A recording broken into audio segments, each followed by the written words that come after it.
Hotel world music को subscribe करें और बेल आइकन को दबाना ना भूलें।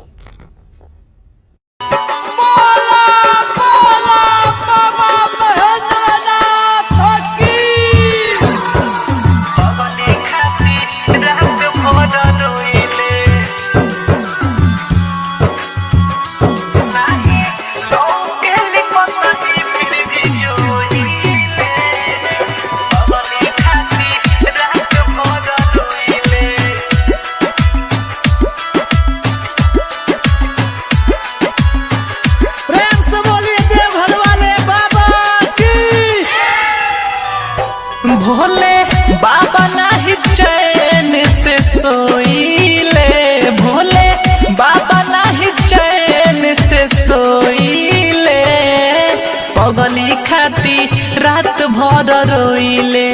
ए बाबा पगली खाती रात भर रोईले, नाही लौके लिखतही फिर भी जोहिले, नाही लौके लिखतही फिर भी जोहिले, पगली खाती रात भर रोईले। ए बाबा पगली खाती रात भर रोईले, पगली खाती रात भर रोईले।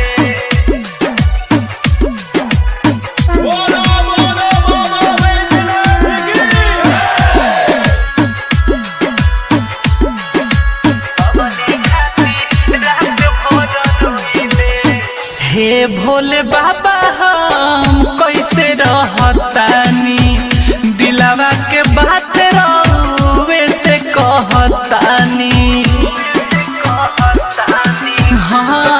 हाँ हे भोले बाबा हम कैसे रहतानी, दिलावा के बात रउवे से कहतानी।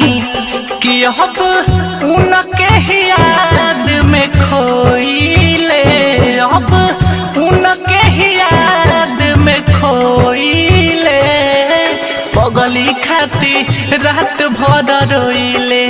ए बाबा पगली खाती रात भर रोईले।